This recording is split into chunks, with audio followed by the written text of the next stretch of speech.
Hola, ¿qué tal amigos? Bienvenidos de nuevo a su podcast S8 Cine, el lugar donde hablamos sobre todo lo relacionado con el séptimo arte. El día de hoy es un día muy especial porque tenemos aquí en el estudio de S8 a mi profe, Genaro Peñalosa. ¿Cómo estás, Genaro? Muy bien, gracias. ¿Tú, Edgar? No, muy bien, muchas gracias. Qué bueno que viniste. No, al contrario, gracias por la invitación. Pues tenemos aquí a Genaro precisamente porque vamos a hablar de algo muy importante y algo que nos han estado preguntando muchas personas acerca de guión. Y bueno, ¿quién mejor que Genaro? Porque Genaro ya ha estado más de 15 años en la industria. Él ha trabajado para Prime, para varias plataformas, exactamente. Y aparte no solamente eso, o sea, es un gran maestro. Muchas gracias. Me dio clases de dirección, de guión. Y bueno, ha dado clases en muchas escuelas de cine, entre las que destaca pues el CCC, que es una de las mejores escuelas en México, ¿no, Genaro? Sí, así es, así es. Así de, ya, deja de estarme alabando. No, pero la verdad, un gran profesor, y el día de hoy nos va a explicar algo acerca del guión. ¿Cómo ves, Genaro? ¿Te late o no te late? Muy bien, sí, me late. Me parece que justamente es fundamental hablar de guión, ¿no? Si alguien quiere de alguna manera acercarse al mundo del cine, tiene que acercarse al mundo del guión, ¿no? Porque el cine se nutre de eso, ¿no? Sin el guión no hay absolutamente nada. Tendrás una gran cámara, grandes actores, un presupuesto, lo que tú quieras, pero si no tienes guión, se cae. Pues no tienes absolutamente nada, ¿no? Sí, no, y hay cuántas películas no hemos visto que claro. Y más ahorita, ¿no? Que la gente no está yendo a las salas. Claro. Porque justo las historias, yo también soy creyente de que las historias son las que sostienen una película. Sí, puedes no tener tanto presupuesto, pero tener una gran historia y se sostiene. Claro. Sí, es todo. Justamente, bueno, hablando de esto, ¿no? De la carencia de espectadores en cine, ¿no? Actualmente en los cines, en las exhibidoras, pues tiene mucho que ver con eso, ¿no? La década pasada, principios de la antepasada y la pasada, pues fue como el gran boom de los guiones en plataformas, ¿no? Entonces, a partir de lo que fue The Wire, Los Sopranos, claro, el boom con Breaking Bad, Game of Thrones, ¿no? Con todas estas series que justamente hicieron, realmente me parece que los que hicieron que las plataformas tuvieran ese auge fueron esas series que su fuerte es el guión. Sí, ¿no? Claro. Entonces, ¿y qué está sucediendo en cine? Como cine de pronto es tan caro de producir, tantas manos, tanta maquinaria, ¿no? Para llevar a cabo una película, anunciarla, hacer toda la campaña, distribuirla, etcétera, etcétera. Los estudios empezaron a ser mucho más cautelosos en qué historias iban a financiar. Entonces, ¿qué sucede? Que de pronto si llega Vince Gilligan y dice, oye, quiero hacer esta película, ¿no? De Breaking Bad, dicen, híjole, pues no, quién sabe qué es eso, ¿no? No sabemos si va a pegar, no sabemos si va a recuperar. Entonces preferimos hacer Star Wars 27, sí, que es un producto probado, que va a vender cajitas felices, etcétera, etcétera. Y entonces eso nos tiene desde hace 20 años en un reciclaje que ya está completamente terminando con la paciencia de la gente, y la gente ya no quiere ver eso. Claro. Entonces, ¿qué pasa? Todos estos guionistas, ¿no? Realmente creadores de historias buscan Netflix, buscan Prime, buscan HBO, buscan... Sí. Y entonces, el boom de todas estas plataformas es, oye, ¿ya viste Breaking Bad? Ay, no tengo Netflix, no tengo lo que sea. Y entonces, de pronto, se ha convertido ahora... todas estas series que fueron como la punta de lanza, ¿no? Desde, como te digo, desde Los Sopranos y por ahí, se han convertido ahora en una sobreproducción, ¿no? Sí. Entonces ahora lo que sucede es que ya no sabes qué ver. Sí, hay demasiada información. Muchísimas. Entonces, yo lo que hago, ¿no? Justamente es esperarme a ver las críticas, las reseñas, tal. Igual. Y entonces ya sé qué voy a ver, porque de pronto...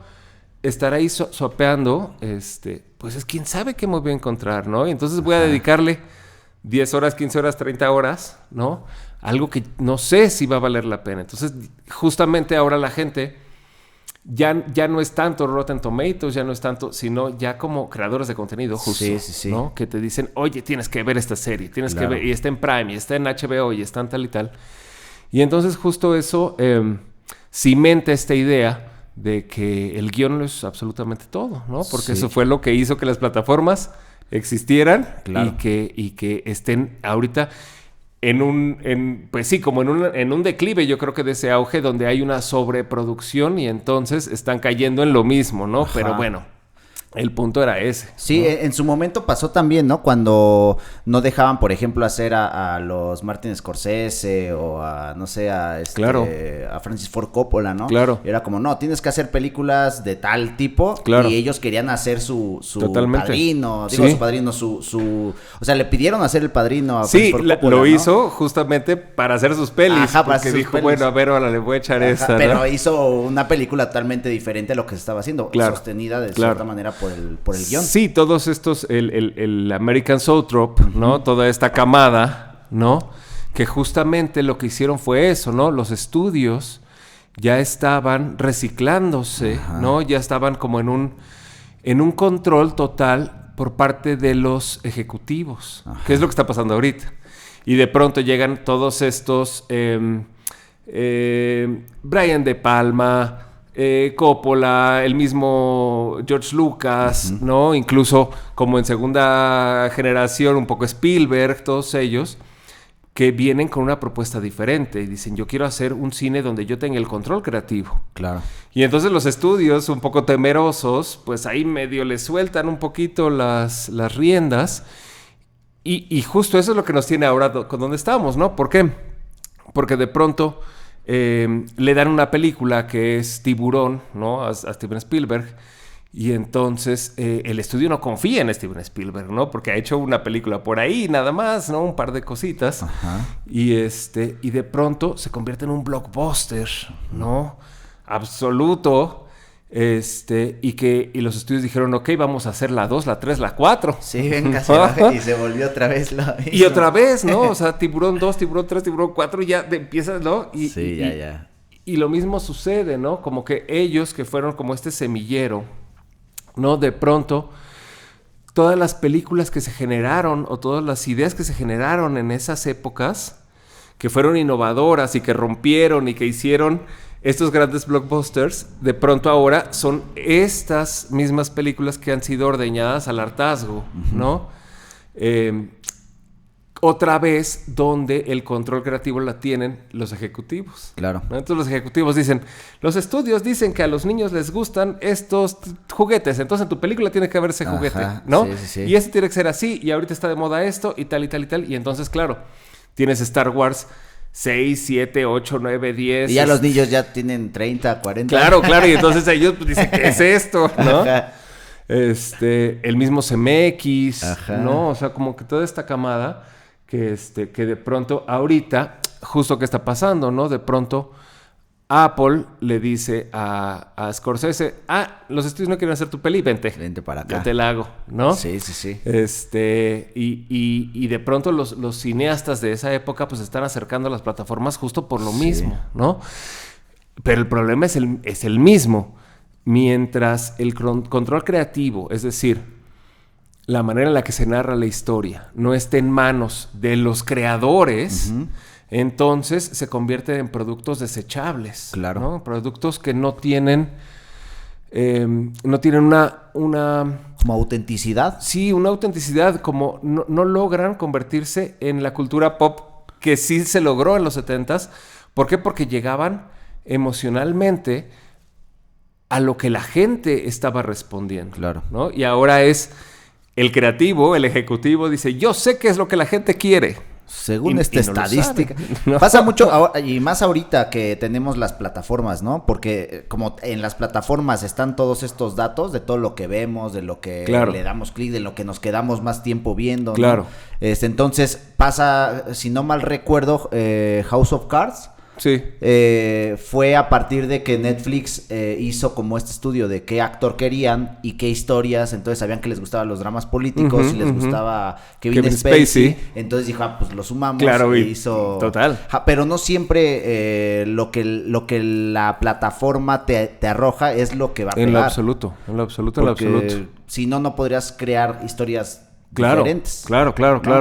Apenas este año, de las mejores series que yo me encontré, justo fue Netflix. Fue una serie colombiana que se llama Secuestro del vuelo 701.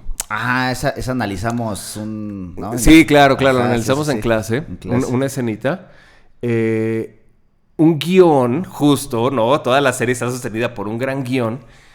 Y que se nota, ¿no? Bueno, yo porque me dedico a eso, ¿no? Pero yo lo noto y digo, este guión se tardaron 10 años trabajándolo. Porque está perfectamente bien construido, ¿no? Súper bien redondeado, los personajes, todo, ¿no? En general. Y es una serie que, aunque no fue muy conocida, no fue como el boom... Pero yo es de las cosas que justo me dijo un editor por ahí, un amigo, me dijo, oye, tienes que ver esto, no sé qué, como de boca en boca. Ajá. Llegué, lo vi y dije, wow, es que qué gran serie, ¿no? Una cosa maravillosa que está sostenida justo por el guión, ¿no? Sí, Entonces, justo llegando al punto, ¿no? El guión es el pináculo, ¿no? La base sobre la cual se construye el cine y todo lo demás es la manera en la cual se va a llevar a cabo esa historia. Sí, ¿no? y por ejemplo, digo porque me surge la duda o me surgía desde antes de poder escribir cualquier cosa. De repente nos sentimos frustrados porque no sabemos cómo plasmar, ¿no? Las ideas. Entonces, tú nos podrías más o menos orientar, digo, también para toda la gente que está viendo, cómo comenzar a escribir, ¿no? O sea, cómo comienza o cómo enfrentarte a la hoja en blanco, que eso es lo que más nos duele, ¿no? Sí, justamente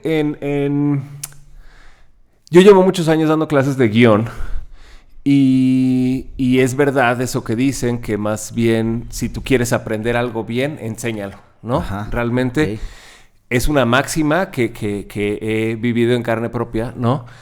En la cual yo durante todos esos años he encontrado diferentes caminos que llevan como a generar esto, ¿no? Esa es como la diferencia, porque dices, bueno, pues me compro el libro de Robert McKee o el Save the Cat, atrás, ¿no? Robert McKee. Y con eso yo debería poder escribir un guión sin ningún problema y venderlo y no. No es así, ¿no? No funciona así. Entonces dices, bueno, ¿dónde está el secreto? ¿Dónde está? ¿Cómo es que logras hacer eso, no?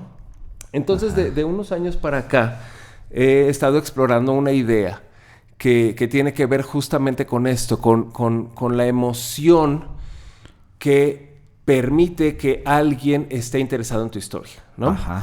Entonces, justamente he tratado de indagar como en esta idea, en la cual al final hay como dos vertientes, ¿no? No dos vertientes, sino más bien un pensamiento más intelectual, un pensamiento más emocional, un pensamiento más lateral, que permite que tú poco a poco vayas conjuntando esto. Sé que es muy vago lo que estoy diciendo, pero me refiero a lo siguiente.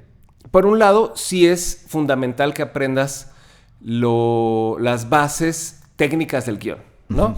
Que es, bueno, aprender el formato, ¿no? Cuál es el formato correcto, cómo se debe escribir, en qué puntaje, qué tipografía, el encabezado de escena, cómo van los diálogos, toda esa parte que es prácticamente algo que se aprende de una manera, digamos, como estudiándolo, ¿no? Como de aprendiéndolo. Sí, es como el técnico. Es sí, como la parte técnica, sí. A cómo funciona una cámara. Claro, ¿no? Poco a poco, ¿no? Compras una cámara nueva y, a ver, ¿cómo dice el manual? Tal, y ya después de 3 años, te la sabes y la manejas a la perfección. Lo mismo sucede con la parte técnica del guión, ¿no? Que es también fundamental, ¿no? Pero eso no va a hacer que tú escribas un gran guión, ¿no? Claro. Escribir un gran guión depende de cosas que son mucho más personales y mucho más humanas y que de pronto sí tienen que ver con que esta persona que quiere convertirse en un escritor sí haya logrado encontrar qué es lo que quiere decir. Uh-huh. Ese es el asunto, ¿no?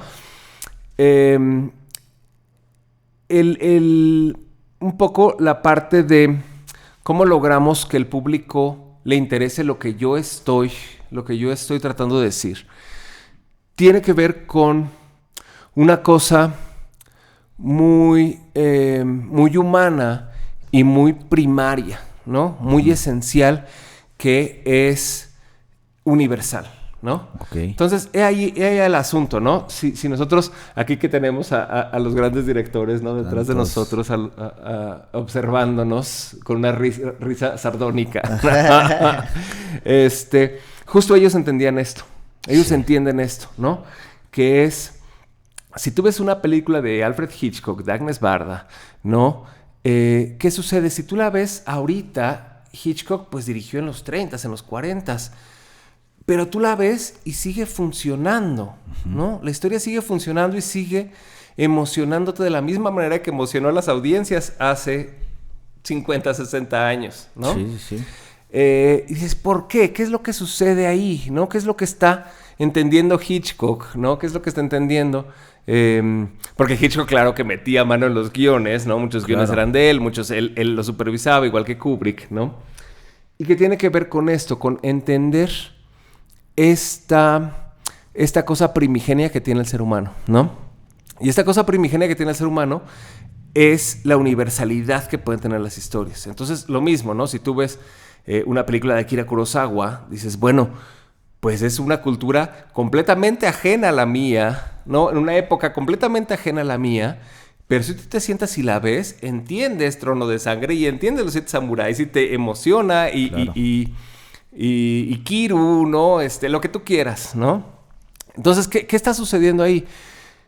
Que hay una universalidad y esa universalidad está cimentada en lo más profundo de nuestra naturaleza humana, ¿no?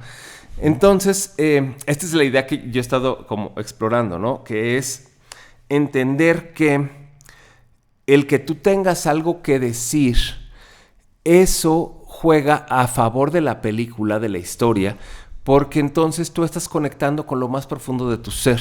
No estás contando una historia que solamente está escrita, dirigida y solo entendida por ti, ¿no? Uh-huh.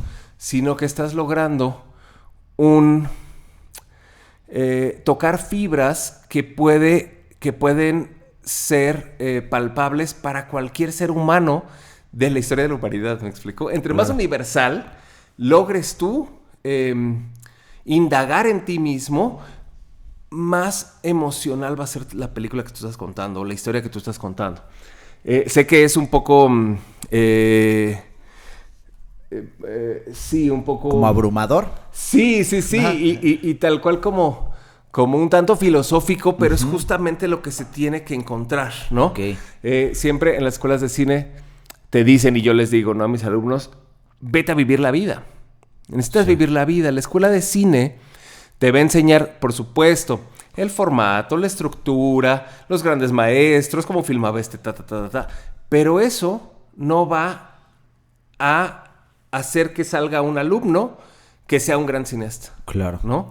¿Por qué? Porque es lo que les digo, es que tienes que vivir. Tienes que vivir porque entonces ¿de qué vas a hablar tú? Si no entiendes la vida, ¿no? Uh-huh. Si no te has sumergido en todos los tenores que supone la vida, tanto lo más bello como lo más abyecto, que tú lo experimentes para que entonces tú tengas algo que decir, ¿no? Claro. Somos un recipiente y entonces claro que nos alimentamos de los grandes maestros, pero al mismo tiempo tenemos que alimentarnos de la vida, ¿no? Siempre les digo a mis alumnos también que es un creador, ¿no? O que es un artista. De repente la palabra es un poco prostituida, ¿no? Pero que es un creador. Una persona que ha logrado que su sensibilidad artística, ¿no?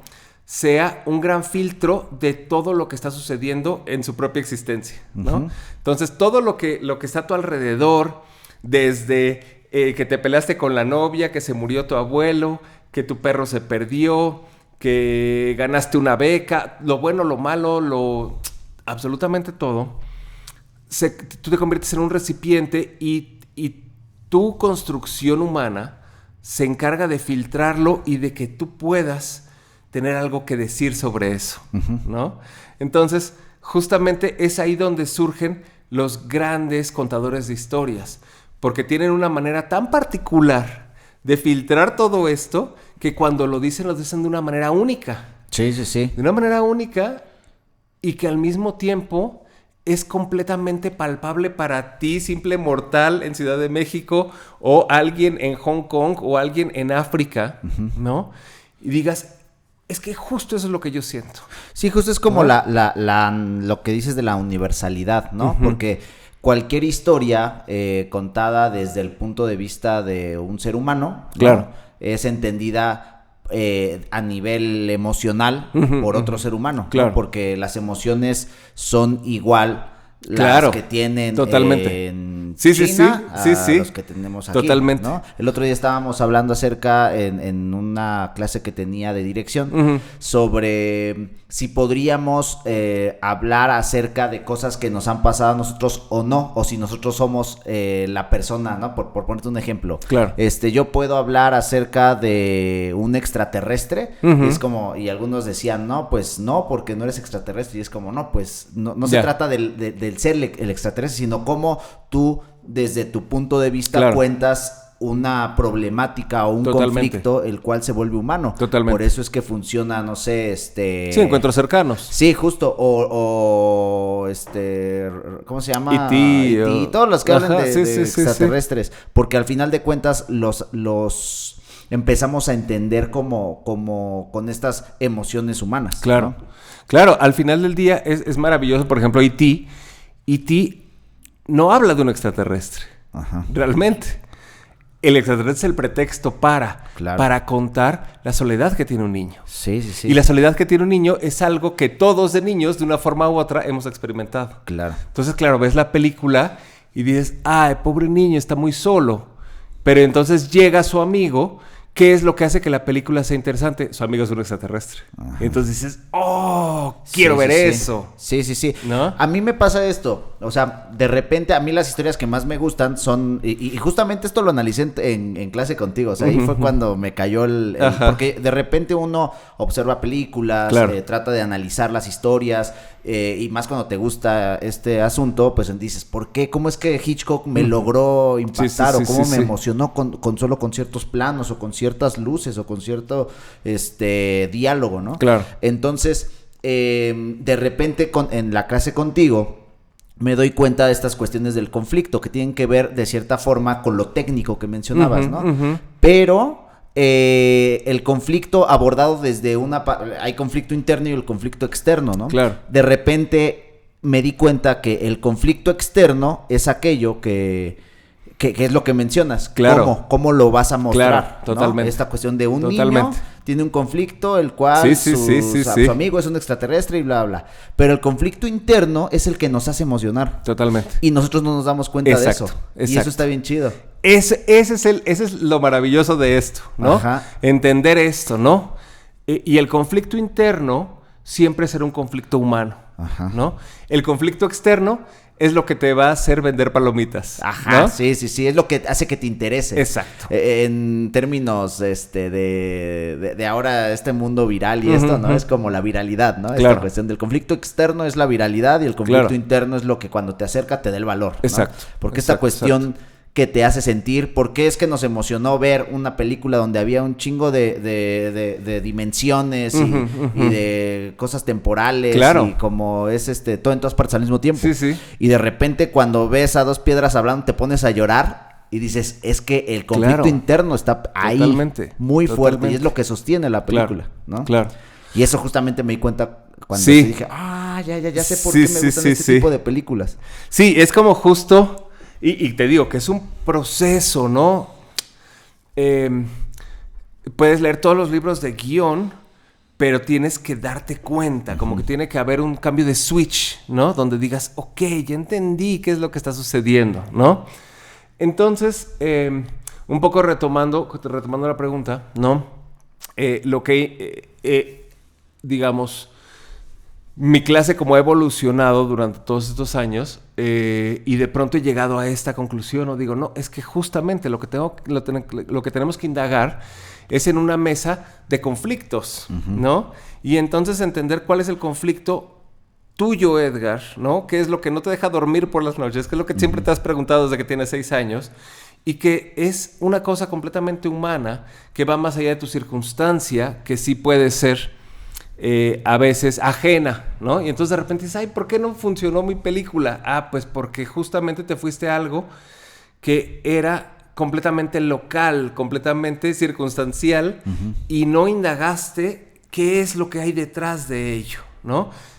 Lo que logra que cuando ves dos piedras hablando te broten las lágrimas. Ajá, ¿no? sí. Ahí está, no es el plano, no es el Sí, acting, no. son dos piedras. Sí. Pero no importa, ¿no? Ajá. Porque viene de un conflicto de este esposo con su esposa, una crisis, tal y tal y tal. Y entonces cuando sucede esto, pues claro, te rompe absolutamente. Sí, ¿no? sí, justo. Sí, a mí, porque de repente hay algunas historias que se sostienen de un conflicto interno solamente, ¿no? Claro. Y que son más contemplativas. Sí. Y hay otras que se sostienen de un conflicto externo. Claro. ¿no? O sea, siempre pongo el ejemplo de Rápidos y Furiosos 10, 11, Claro. no sé cuál vaya, y es el conflicto externo, ¿no? Claro. Entonces es como, tengo que salvar a... Digo, Sí, que sí, de sí. repente entra ahí esta cuestión de la familia. Claro, y trae es que justo ahí rollo. está el interno, nada más Ajá. que está tratado de una manera un tanto superficial, que no está mal, Sí. ¿no? Porque es una película para eso, pero justo, ¿no? ¿Por qué te importa John McClane, ¿no? Bruce Willis en la Nakatomi Tower, tratando de salvar a su esposa? Ajá. Porque desde el principio tú ves que el problema es que él está en una crisis de su matrimonio y la esposa lo quiere divorciar. Y eso es realmente. Y es algo que sucede en 3 cuartillas de guión. Sí. ¿no? Pero entonces cuando ya te plantean eso y entonces ya lo ves que se está partiendo la cara con los terroristas, ¿no? Entonces dices, me importa porque lo que está tratando de hacer es salvar su matrimonio Sí, al final claro. del día. ¿no? Sí, y uno se puede entender el conflicto porque alguna vez ha pasado por ciertas circunstancias muy similares.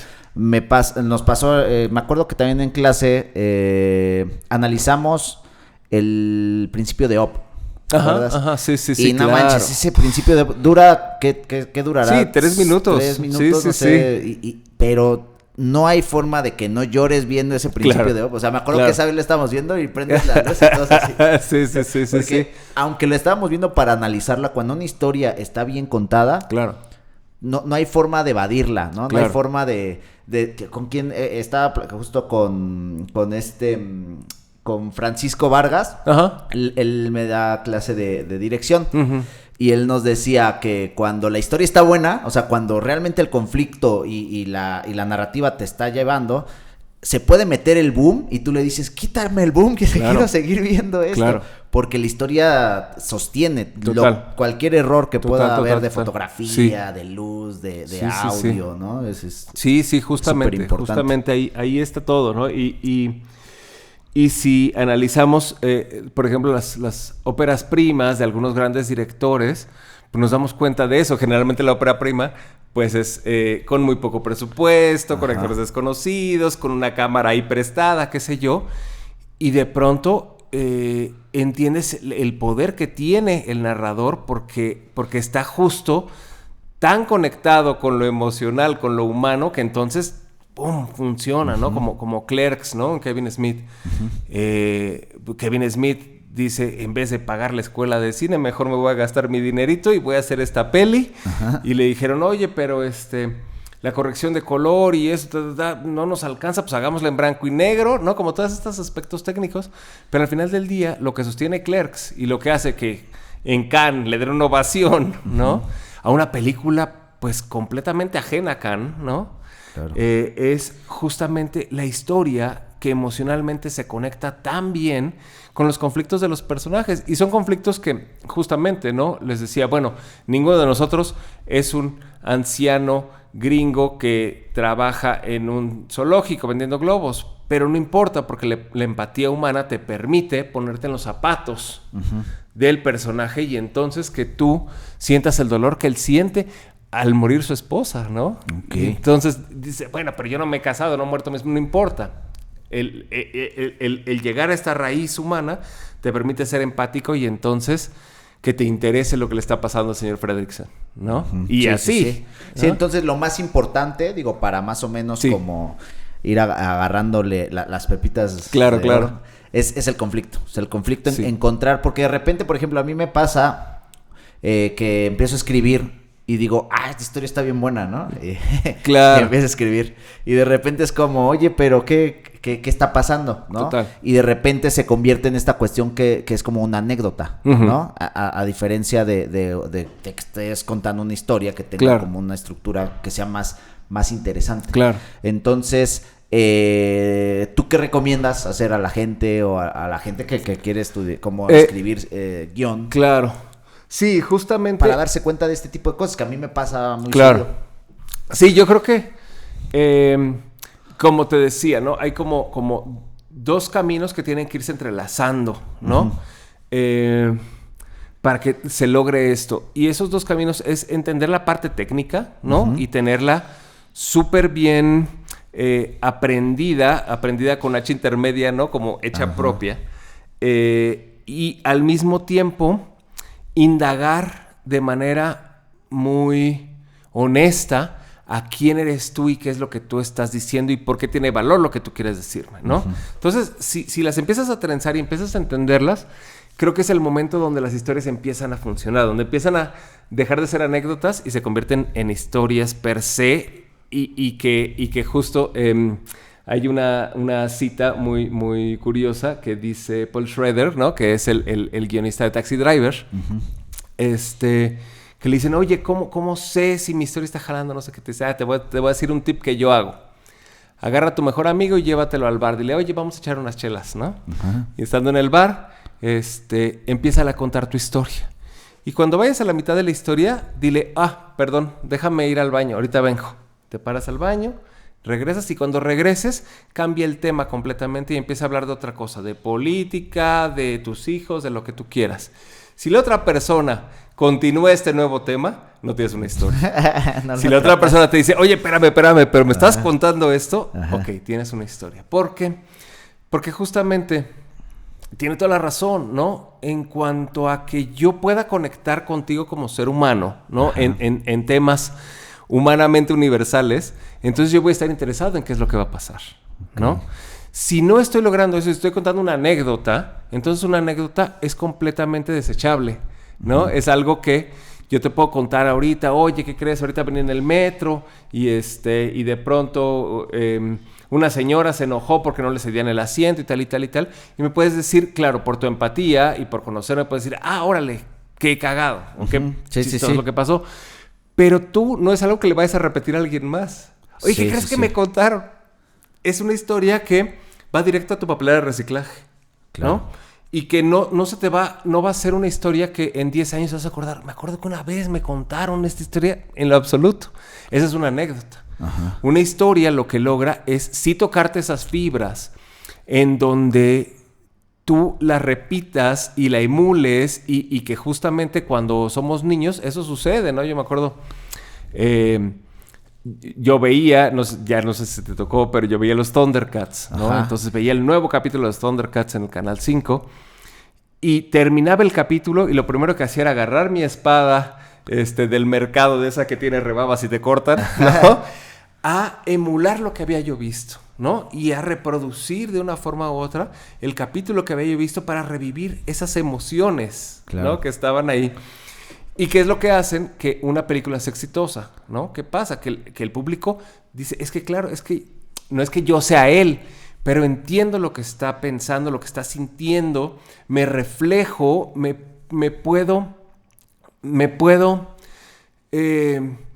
puedo entender qué es lo que está sucediendo ahí y entonces eso genera emociones en mí, lo que me permite que quiera ver esta película otra vez, o que se la recomiende a alguien, o que, qué sé yo, todas las circunstancias que hacen que una película tenga estos ecos en la historia, ¿no? De la humanidad. Sí, porque te hace sentir. Totalmente. Recuerdo mucho una cita justo de Robert Mackie, hablando de Robert Mackie, que decía que las ficciones te generan emociones reales. O sea, una historia puede ser ficción, pero la emoción es real. Claro. ¿No? Y el otro día, justamente hablando acá en la historia del cine, que si no han visto los capítulos de historia del cine, aquí arriba se los dejamos, con Javi, estábamos analizando el por qué el terror te da miedo y luego te da risa, ¿no? Y que hicieron varios estudios y que justamente se dan, o sea, como que los estudiosos, ¿no?, del tema empezaron a darse cuenta que el cuerpo sentía terror. O sea, el cuerpo no sabe que es ficción. Entonces entra el inconsciente y dices, ¡ay! Gritas, ¿no? Inconscientemente. Y después automáticamente tu protección estamos en un ambiente controlado y por eso te da risa, porque es como cambiar. Totalmente. Sí. Entonces, esta cuestión del cuerpo de sentir emociones a partir de algo que estamos viendo, que aunque sabemos que es ficción, algo ocurre en nuestro cerebro que lo logramos engañar, ¿no? Y lo mismo que decía Robert Mackie, que por eso mataban a los cuentacuentos, ¿no? Porque mediante sus historias creaban emociones reales que hacían que la gente se despertara y que fuera contra el gobierno. Entonces ellos decían, no, estos güeyes están haciendo, o sea, se están contando cuentos, pero la gente las están motivando y las están haciendo sentir. Totalmente, sí, totalmente. O sea, ¿qué sucedía? Justo retomando lo que hablábamos, ¿no? De esta generación del American Soul Tropical. Pues justo eran jóvenes que estaban viviendo la guerra de Vietnam, estaban en contra de lo que estaba sucediendo, eran jóvenes revolucionarios que querían cambiar las cosas. Entonces, claro, cuando George Lucas hace Star Wars, pues está pensando justamente en el imperio, ¿no? Que son los gringos, obviamente, ¿no? Y en los rebeldes, que pues era Vietnam, ¿no? Y entonces era una analogía completamente visible para los jóvenes de esa época, y que esa película, por supuesto, que despierta conciencia. O sea, el arte en general, por eso es peligroso, porque el arte peligroso para los que ostentan el poder, ¿no? Claro. Porque claro que tanto la música, ¿no?, que estaba pasando en los 70s, ¿no? Había una revolución musical también de una forma brutal. Que claro que mucha gente escuchaba y decía, oye, tiene razón lo que está diciendo aquí John Lennon, o lo que está diciendo aquí quien sea, ¿no? Esto está mal, ¿no? Y veo la película y digo, oye, claro, esto está mal. Y entonces yo me transformo, ¿no? Esa es la cualidad más importante, porque el arte, no solo el cine, el arte cambia mentes a través de las emociones. Entonces, justo es muy importante que tú puedas expresar esas emociones, porque eso puede causar una revolución. O sea, obviamente me estoy yendo al fin ulterior, ¿no? Pero por supuesto que te hace cuestionarte cómo es el mundo en el que tú has vivido, y que de repente dices, espérame, es que tal vez las cosas no son así, ¿no? Pero sí necesitas que alguien te pregunte, ¿no? Sí. Entonces, el papel del creador es ese, hacerte las preguntas para que tú digas, caray, ¿no? Hay algo ahí. Sí, ¿no? El mismo, digo, tanto para bien como para mal, ¿no? De cierta forma, el mismo Griffith, que está ahí atrás, hizo una película que levantó, que revivió al Ku Klux Klan en su momento, ¿no? Entonces, claro. Y lo mismo también lo saben la gente del poder, y dicen, vamos a hacer más películas. Sí, pues los nazis que hicieron, dijeron, oye, aquí está la herramienta que necesitamos para que todos nos crean. Y por supuesto, ¿no? Ay, no me acuerdo cómo se llama esta película, alemana, que justo la mencionan en Inglourious Basterds, ¿no? Sí, que es la que siempre se supone que ponen todos los años, que es de esta cineasta alemana. Justo, ¿cómo hacemos que la gente, pues a través de las emociones, ¿no? Es bien interesante esto, ¿no? Saliéndonos un poco del tema, pero también amalgamándolo. Sí. Justamente leía yo sobre cómo argumentar con una persona de creencias disímiles o opuestas, ¿no? Y entonces dice, claro, esta persona, ¿no? Por ejemplo, si platicas con alguien con una postura política diferente o opuesta a la tuya, esta persona, esas opiniones políticas que tiene, políticas y curiosamente al mismo nivel deportivas, ¿no? Quien le va a un equipo Ajá, sí. y quien le va a un partido, le van por razones emocionales. Sí. No tanto por razones intelectuales. Entonces, si tú atacas a alguien de un partido contrario, emocionalmente lo lastimas y entonces va a defender como gato patas para arriba, ¿no? Sí, ok. Y dices, no, ¿cómo votaste por ello? Pues es que eres idiota o qué. Y entonces va a decir, no, pero espérame, ¿no? Entonces, esa no es la manera en la que tú puedes argumentar y en la que tú puedes tener una conversación argumentativa con otra persona, sino a través del intelecto, donde tú tienes que dejar atrás las emociones y entonces intelectualmente decir, a ver, vamos a procesarlo de una manera a través de incluso un método científico, qué sé yo, que nos permita a nosotros llegar a una conclusión mucho más contundente y mucho más poderosa que lo emocional. Sin embargo, lo emocional siempre va a ganar, ¿no? Claro. Porque eso es lo que hace que te muevas en la vida, ¿no? Sí. De hecho, pasa mucho cuando uno discute con alguien, ¿no? Claro. O sea, porque de repente dices, es que ya no es... A mí me pasa que de repente estamos debatiendo, ¿no? Un tema en específico, sí, ¿no? sí. Que sea, más bien. Y de repente digo, no vamos a llegar a nada, porque ya estamos peleando. Ya no es una cuestión de tratar de entenderlo, sino Claro. entra esta cuestión emocional. Totalmente. ¿No? Pero de repente hay ciertos directores, ¿no? Que lo logran hacer.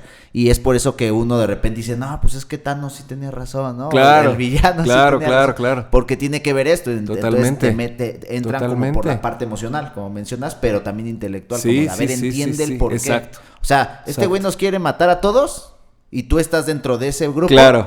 Pero también ve cómo también te estás pasando el ansias. No, sí, cierto, Claro. tienes razón. Sí. Justo ahí ese es el asunto, ¿no? Entonces, retomando el punto, si tú apelas a lo emocional, eso es lo que va a hacer que el público tenga un cambio intelectual. Ajá. ¿No? Justo lo que plantea Nolan en Inception. Sí. Es eso. Dice, no, es que no puedes cambiar esto. Tienes que cambiar desde la raíz. ¿no? Ajá. Entonces, si la raíz la cambias, si él cambia su idea de lo que quiere su padre, entonces todos los niveles caen como fichas de dominó y entonces va a hacer lo que tiene que hacer, porque así funcionamos los seres humanos, ¿no? Porque estamos, nuestro cerebro reptiliano está completamente imbuido por impulsos animales. Y entonces tenemos ya después, al final, el neocórtex, ¿no? Que es toda la parte humana que te dice, a ver, espérame, no puedes matar a este güey, no puedes violar, no puedes tal y tal y tal. Y están en continua lucha, ¿no? Ajá, entonces, sí. lo que nos hace humanos es justamente que el neocórtex le pueda ganar al cerebro reptiliano, pero el cerebro reptiliano sigue siendo la parte emocional que es el drive, ¿no? O el impulso que hace que nos movamos todos los días de nuestra vida bajo ciertos estándares y bajo ciertos cánones, creencias, dogmas, absolutamente todo. Hasta decir, yo le voy a este equipo de fútbol y es el mejor equipo, ¿no? Sí. Dices, wow, qué maravilla lo que hace el cerebro humano. Sí, ¿no? y por ejemplo, ya regresando como al punto de lo de la escritura de guión, ¿cómo poder bajar una idea?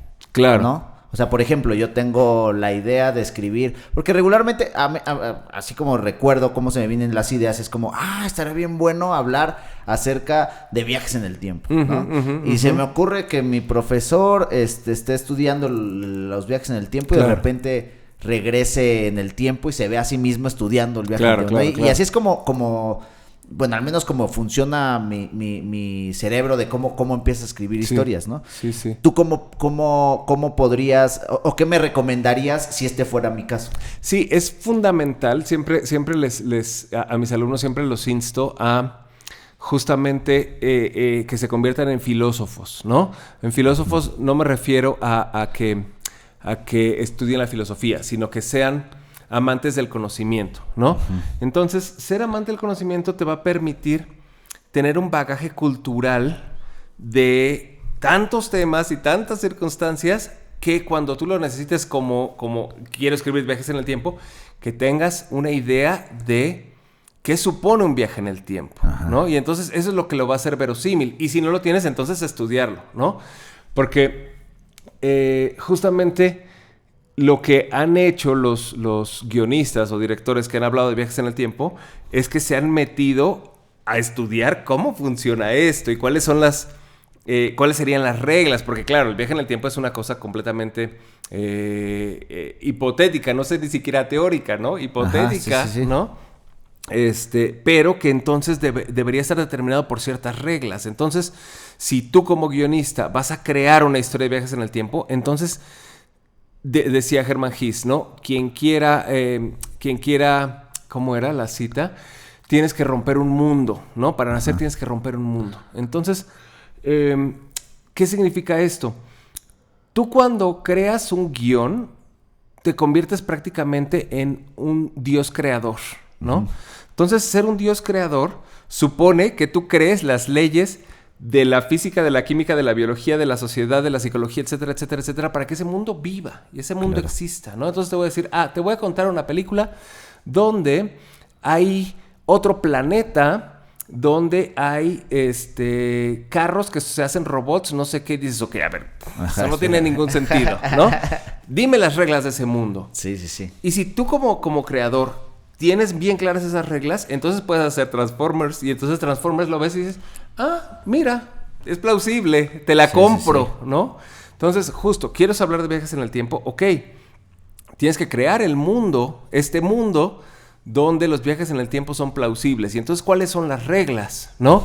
Porque de pronto puede ser como en Back to the Future, ¿no? En Back to the Future, si tú alteras algo, se crea una realidad alterna. Esa es una forma.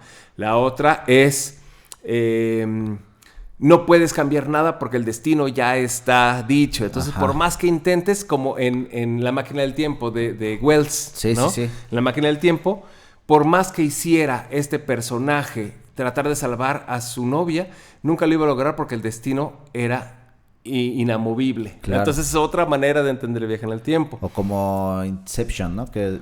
Interstellar. Interstellar, claro, ¿no? claro. Sí, todo es cíclico, ¿no? O como en Arrival, ¿no? Que igual Arrival, pues es un libro de ciencia ficción, ¿no? Realmente un cuentito de ciencia ficción, donde justamente hablan de los viajes en el tiempo, pero claro, el autor crea todo un universo con reglas físicas plausibles, tal y tal, que permiten que se sostenga, porque si no, está sostenido con palillos y entonces el espectador va a decir, espérame, pero entonces, ¿por qué esto no es así y esto no es así? Ay, perdón. Porque, ¿qué sucede? La manera en la que consumimos cine es diferente a la cual consumimos literatura, música, pintura, etcétera, etcétera. Entonces, la manera en la que consumimos cine es que todo el tiempo estamos tratando de adelantarnos a lo que está pasando en la pantalla. Y estamos diciendo, tratando de entender el mundo, ver si todo tiene lógica, entender el mundo. Entonces, si de repente, y nos ha pasado a todos, en una película algo no tiene lógica, se revienta la burbuja de la ficción y dices, ya no te estoy creyendo. Esto está raro, como ¿por qué hizo eso? Eso no tiene sentido. Entonces, justo para crear un mundo tienes que romper, ¿no? Y construirlo a partir de cero. Y entonces que este mundo tenga una lógica que esté sostenida por unos pilares del tamaño, ¿no? Que permitan que el público en ningún momento diga, pero esto porque así, esto está raro, esto tal y tal y tal y tal. Entonces, si logras eso, entonces el público ya se lo come con patatas. Claro, ¿no? Sí, ese es como ese es muy importante porque es como la verosimilitud, ¿no? De la historia. Completamente. Porque justo de repente podrá alguien argumentar, pero pues si Superman vuela, nadie vuela, entonces todo es válido. Es como, no, o sea, en el mundo de Superman él puede volar, pero no puede teletransportarse. Claro, ¿no? Claro, y si de repente lo hace, dices, oye, espérame, eso no me dijiste. Sí, justo. ¿No? Entonces, eso es algo muy importante. Claro. Y, por ejemplo, ya tengo mi historia, ya está bien cimentada y todo, la pongo, ¿tú crees que funcione? Justamente, es donde tienen que confluir muchas cosas, ¿no? Un poco parte de lo que hacemos en el taller, ¿no? En las clases, es que justamente hacemos una mesa redonda de debate y de análisis, ¿no? Que eso es fundamental. Sí, entonces, creo que para un guionista, sus mejores herramientas son sus compañeros guionistas, ¿no? ¿Por qué? Porque yo, de repente, yo estoy creando un mundo, pero se me pueden ir cosas, puede ser... Pero si ya tú lo lees, dices, oye, ¿pero por qué esto? Y no es que tú seas picky, ¿no? O sea, que tú seas quisquilloso, Simplemente es una pregunta que alguien del público se va a hacer tarde o temprano. Claro. Entonces, justamente lo que se hace mucho en las mesas de tallereo de guión es justamente pásale tu guión al de la derecha, ¿no? Y hagamos todos estos ejercicios que van a ir blindando tu guión. Entonces, es muy importante justamente trabajar con colegas que entiendan, ¿no? No se lo puedes dar a tu tía, no se lo puedes dar, ¿no? A tu primo. Sí, porque te va a decir, está muy bien, mijito. Claro. O no le entendí, lo que sea. Tienes que justamente tallerear con personas que entienden de estructura, que entienden de guión, que entienden lo que supone y que sepan por qué estás haciendo las cosas, ¿no? Sí. Entonces, de repente, yo sé que aquí hiciste esto por esto y esto y esto, pero ¿qué te parece si haces esto para que suceda esto y esto y esto? ¿No? Justo como este pensamiento que tiene el guionista, que es de causalidad. Claro. No casualidad, ¿no? Sino causalidad, donde es como un juego de Jenga. Todos hemos jugado Jenga, ¿no? Que si tú mueves algo aquí, esto ya se te movió acá. Y si mueves algo acá, se mueve acá. Y entonces tienes que mantener la torre intacta, a pesar de que muevas cosas. Entonces, justo en el guión sucede eso. Tú cuando mueves una cosa aquí, como en los viajes en el tiempo, si moviste algo aquí, todo va a tener consecuencias. Porque todo es causal, ¿no? Sí. Siempre les digo en clases un ejemplo muy, pues un poco yendo a la broma, ¿no? Que si yo, por ejemplo, estoy aquí platicando contigo y de repente toso, no pasa nada. Pero si esto fuera una película y yo toso, tú como espectador dices, ese güey se va a morir. Sí, porque si no, porque tosió. Ajá. Y sí, aquí yo tosí y no dijiste, oh, se va a morir Genaro, qué mal. Algún día en la vida quizás. ¿Por qué? Porque todo es causal. Entonces, si alguien tose en una película, o se va a enfermar o se va a morir, no hay de otra. Sí, no, a mí me pasa muy seguido que estoy viendo una película y justo cuando ya empiezas más a analizar el guión, analizar estructuras, te das cuenta de muchas cosas. Y entonces dices, no, ese cuadro está ahí por algo. Sí, total. Y empiezas a entender y hay personas que luego dicen, no, es que pues ya cuando conoces la estructura, porque de cierta manera pues el guión tiene una estructura, casi todas las películas, o al menos las que hace Hollywood, ¿no? Están muy bien marcadas en qué punto empieza el primer acto, el segundo acto, todo esto que se ve en el taller de guión. Claro. El tercer acto, cómo va el camino del el arco dramático, etcétera. Y dices, aquí va a pasar, aquí es el punto donde, pero realmente se disfrutan de otra manera. No es que porque lo que hablamos al principio, ¿no? Tú ves Up y aunque ya sepas qué va a pasar y le estés analizando, la historia cuando es buena te vuelve a meter. Totalmente. Entonces, esto de que de repente empiezas a ver cosas, a mí yo me emociono más. O sea, de repente estoy viendo una película y la persona está entre sombras platicando algo y el otro está con luz y dices, este plano está así por algo, porque te das cuenta que el director acomodó todo específicamente de esa manera para que tú emocionalmente entiendas algo, ¿no? Te haga sentir algo, ¿no? Sí. Y eso también es súper enriquecedor cuando ves una película. Sí, total. Como que de pronto justo cuando estudias guión y cuando empiezas a ver la Matrix, ¿no? Detrás de las películas, de pronto a mí me parece que es mucho más disfrutable porque empiezas a ver todas las capas que supusieron llegar a ese punto, ¿no? Y entonces de pronto se empieza a convertir en cosas, en narrativas más valiosas, el que el guionista te sorprenda a pesar de que tú ya sepas qué es lo que va a suceder, ¿no? Claro. Que tú ya dices, por aquí va y de repente, el as bajo la manga y dices, claro, eso era inevitable, pero fue completamente inesperado. Claro. ¿No? Y entonces, lograr eso también es parte del trabajo del guión, porque justo no es como que digas, ya entendí la estructura, entonces primer acto, inciting incident, primer plot point, midpoint, tal y tal. No es suficiente. Tienes que hacer que ese inciting incident sea interesante. Claro. ¿Cómo lo cuentas? Exacto. ¿Cómo lo cuentas? ¿Cómo logras contar esta emoción humana de una manera completamente novedosa, interesante, valiosa, trascendental? ¿No? Claro. Por ejemplo, ayer o antier, no me acuerdo cuándo estaba viendo la de Pedro Páramo. No sé si no la he visto. No la has visto. No, te quiero... Hay un momento, no cuenta gran cosa esto de la película. Hay un momento donde se ven unas monedas y te da alusión de que un personaje pagó algo, ¿no? y tiene es un padre que tiene unas monedas en la mesa, y yo luego lo dije, ya sé por qué. Claro. Pero no quedaba tan claro, porque se ven nada más ahí las monedas, ¿no? Es como, pueden estar ahí. Pero más adelante en la película te das cuenta cuando se da el pago. Y antes de que se diera el pago, yo dije, aquí le va a dar las monedas. Claro. Porque ya se hizo lo que vimos alguna vez en clase, el planting, ¿no? Claro. Entonces ya hubo un planting, y si esto no aquí no se resuelve, va a quedar volando. Claro. Y no voló. Y yo dije, no, es pinche, ¿cómo se llama? Ay, se me fue el nombre del director fotógrafo. Sí. Sí. Bueno, de Martin Scorsese. Claro. Dije, le aprendió a Martin Scorsese muy bien. Claro. No es como... No, total. Es una ópera prima y está muy bien. Bueno, si no lo han visto, ahí vean. Ahorita me voy a acordar el nombre porque ahorita se me fue. Pero es Rodrigo Prieto. Rodrigo Prieto, justo. Y dije, no, y justo le estaba viendo con Awi, con mi novia, y le digo, no manches, ahí va a pasar esto. ¿Te acuerdas de las monedas? Y dijo, sí, es cierto. Claro. Y le digo, es que eso no parece de alguien que no sepa, sino, o sea, claro que sabe un por chingo supuesto. Sí. Pero justo, bueno, pues hemos llegado a un punto donde justo les queríamos dar aquí la premisa. Premisa es otro... el incidente incitador. Vamos a abrir un taller de guión, por si están interesados. Igual aquí Genaro lo va a impartir. La verdad es súper recomendable. Yo ya lo tomé. Yo tomé también clases de dirección, porque aquí Genaro es profesor de... ¿Cuántos años llevas dando clase?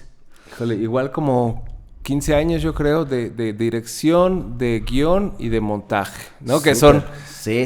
Las tres partes narrativas, tienes que, claro. Y aparte, justo yo estaba platicando con Toño, porque justo estamos haciendo unos videos, y le digo, es que Genaro tiene las tres. O sea, cuando tú sabes de dirección, de guión y de montaje, te das cuenta, o sea, cuando estás escribiendo, dices, claro, esto me va a servir en dirección, ¿no? Porque luego de repente es cuando estás dirigiendo y dices, faltó esto, ¿no? Y de repente cuando estás dirigiendo dices, aquí para montar necesito tanto, o necesito esto, o entonces ahí está como bien machadito todo, ¿no? Sí, como las tres, pues sí, las tres áreas encargadas de contar la historia. Claro. De una manera más directa, ¿no? Porque obviamente todos, la fotografía, el sonido, todos, pero esas tres son como la construcción, deconstrucción y reconstrucción. Claro, ¿no? Sí. Y bueno, ya lo saben, amigos, si están interesados, déjenos aquí abajo un comentario. De todos modos, vamos a dejar aquí abajo un link para que nos comenten, nos manden mensajito por si quieren entrar. Este curso se va a abrir en enero. A mediados de enero va a ser fines de semana. Entonces, aquí abajito pregunten si les interesa y les vamos a dejar ahí todos los datos del curso de guión. Va a ser presencial, va a ser aquí en S8 para que conozcan también el foro de S8 Laboratorio. Y bueno, antes de concluir, te quería preguntar, Genaro, algo que es muy importante, bueno, que es como muy de moda, ¿no? ¿Qué piensas acerca de la inteligencia artificial? Ahora que se están haciendo estas cuestiones de que, pues haz un guión con inteligencia artificial. Claro. Ahí es un tema complejo. Sí, ¿no? Sí. Ese debate lo he tenido muy... Aquí en esta mesa se ha hablado mucho del tema. Creo que no es tan sabio tener un a favor completamente o un en contra completamente, porque son muchas aristas, ¿no? Claro. Número uno, me parece que no existe la inteligencia artificial porque no hay una inteligencia per se. Okay. Lo que hace el algoritmo es condensar todo lo que existe en Internet de una manera tan rápida que te hace un pastiche de todo eso y entonces te crea algo aparentemente nuevo. Claro. ¿no? Entonces realmente no hay como una creación a partir de cero, ¿no? Simplemente escríbeme un guión de vaqueros. Y entonces, ¿qué hace el algoritmo? Bueno, busca todos los guiones de vaqueros que puede encontrar en Internet en fracciones de segundo. Ajá. Y entonces, con eso, dice, voy a agarrar de aquí, de acá, los meto en la licuadora, y aquí está tu guión, ¿no? Ajá. Entonces, por un lado, eso no supone que haya guiones que sean... Puede hacer que sean guiones funcionales. Uh-huh. Sin embargo, no va a ser capaz de crear guiones que sean trascendentes como lo que estamos platicando. ¿Por qué? Porque este algoritmo no va a lograr hacer de este pastiche una emoción humana. Claro. Entonces, forzosamente, necesitamos la mano de un guionista que termine de... Tal vez puedes hacer... Ahora voy a la otra parte, ¿no? Es una herramienta bien cabrona que te puede ayudar a ti para arrancar a hacer cosas, ¿no? Claro. Entonces tú de repente dices, ay, híjole, a ver, ayúdame, y entonces ahí sí tiene que existir tu humanidad para lograr que esto tenga sentido y que no sea nada más pues sí, te digo, algo que se metió en una licuadora y que salió esto, ¿no? Ahora, por otro lado, me parece que más allá de la inteligencia artificial para crear guiones, la inteligencia artificial para hacer películas está a la vuelta de la esquina. Uh-huh. Y entonces, por un lado, digo, bueno, la industria cinematográfica se va a transformar completamente, ¿no? Sí. Y hay una cosa bien chingona que va a democratizar la creación del cine. Porque tú ya en tu casa vas a poder hacer tu película sin necesidad de fotógrafo, de sonidista, de tal y tal y tal. Lo haces ahí y le dices a la compu qué plano, cómo se mueve tu cámara, qué es lo que se ve ahí, tal y tal. Y entonces vas a hacer tu película en tu casa. Y entonces estoy seguro que en menos de 10 años tú vas a ser un creador desde tu computadora, ¿no? Y yo creo que lo que va a suceder es que el Netflix del futuro va a ser lo siguiente. Tú te sientas, prendes Netflix y le dices, quiero una película con Ben Affleck, con Toshiro Mifune y con Audrey Hepburn de comedia romántica con extraterrestres. Y te la va a presentar. Y vas a ver la película en ese momento, una película única hecha de un licuado de todas esas cosas. Órale. ¿No? Pero fíjate, a partir de lo que mencionas, a mí se me hace que, o sea, es posible... Porque no creo, o sea, tecnológicamente hablando, creo que a como vamos, sí va a ser posible. Pero de repente, esta cuestión del cine tiene también mucho que ver con lo que podemos experimentar, como la masa, ¿no? Entonces, si yo veo una película que está hecha solamente para mí, creo que no va a ser tan enriquecedor. Totalmente. ¿no? Voy a decir, no, es que yo quiero decirle a mis amigos y a la masa que yo también vi esto y que la vean. Totalmente. ¿No? Y ahí creo que... Es que justo, ese es el asunto, que se va a convertir en una herramienta más. Sí, ¿no? sí. Es como, no sé, cuando dijeron, vamos a meterle sonido a las películas, y dijeron, no, ¿cómo crees? ¿No? Es una herramienta más. Claro. Al final del día, hasta ahorita, y no creo que en muchísimos años... algo vaya a sustituir lo que nos hace humanos, que es esto de lo que hablábamos desde el principio. Sí, ¿no? sí, entonces, la inteligencia artificial se va a convertir en una herramienta que puedes odiarla, puedes amarla, no puedes detenerla. Claro, no, es ya algo está. que va a estar ahí. Sí. Y que debes usarla como una herramienta, pero que en ningún momento va a sustituir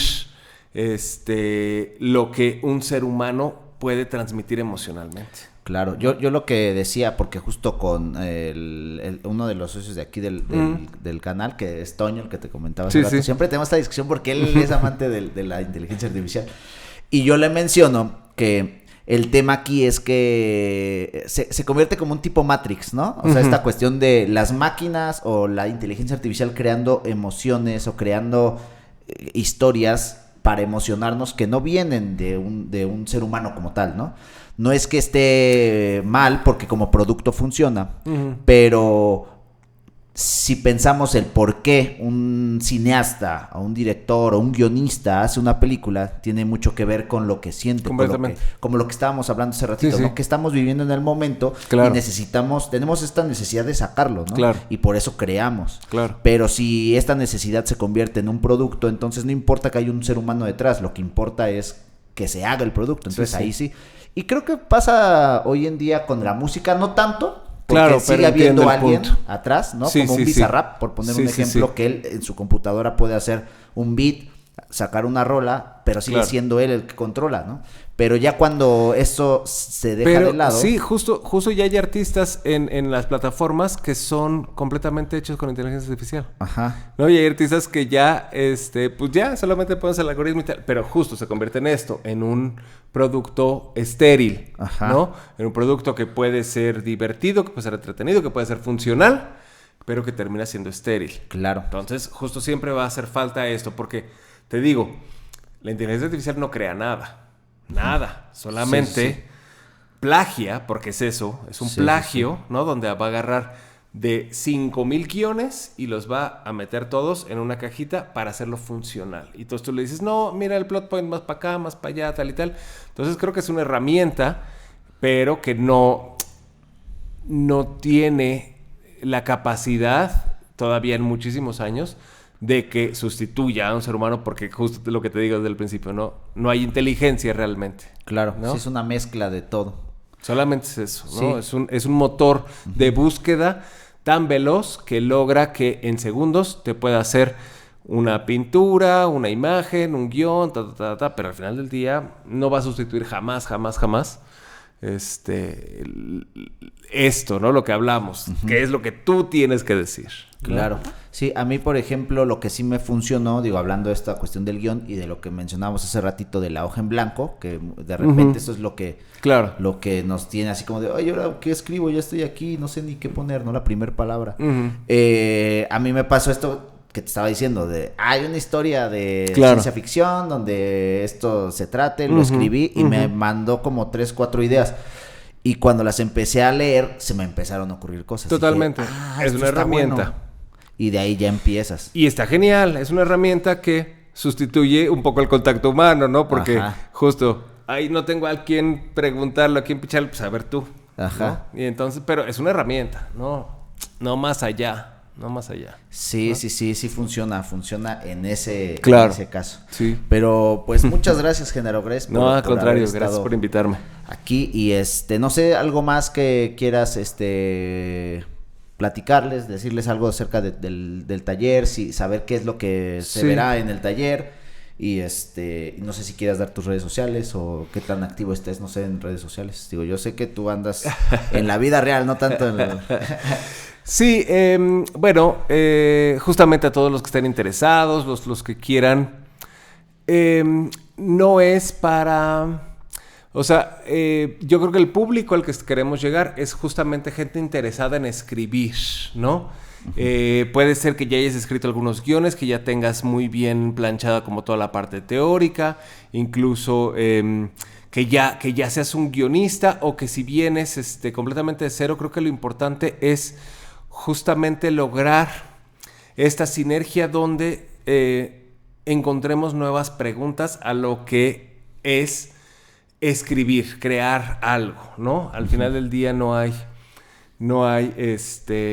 una única visión o único camino, ¿no? Solamente es justamente encontrar esta historia que tienes ahí atorada, esta emoción que quieres tú sacar, este guión que tienes ahí arrumbado, qué sé yo. Es para todas estas personas que estén interesadas justamente en generar una mesa donde nosotros podamos crear historias que sean trascendentes, que tengan valor, que estén...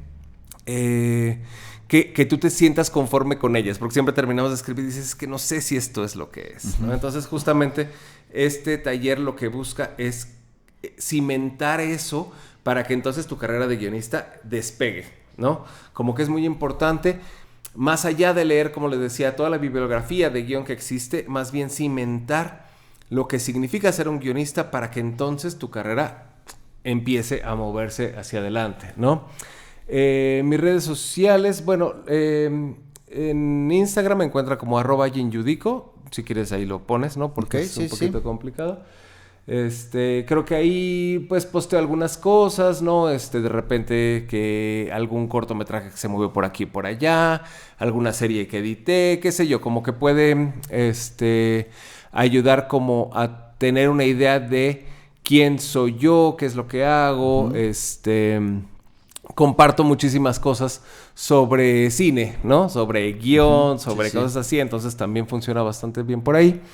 Y pues nada, justamente estuvimos planeando este taller desde hace algunos meses, pero dijimos creo que en enero es una buena época, justo para que todas estas personas que digan, ay, tengo esta historia ya atorada, mi propósito de año nuevo sea sentarme, escribir por fin esa historia y justamente hacer redes con otros guionistas y terminar con un guión que pueda llevarse a otros lados, que se pueda filmar, que se pueda concursar, qué sé yo, ¿no? Esa es como la invitación que hacemos aquí junto con nuestros amigos de S8. Perfecto, ¿no? pues muchas gracias, Genaro. Y ya lo saben, amigos, recuerden de suscribirnos, de regalarnos ahí su like, comentar y déjenos aquí abajito si les interesa entrar al taller de guión aquí con Genaro, o también vamos a dejar ahí el link para que le den y ahí nos escriban y nosotros nos comunicamos con ustedes. Y muchas gracias, Genaro, gracias por Al contrario, aquí. muchas Estuvo gracias. súper buena la plática, sobre todo cuando nos ponemos filosóficos. Claro.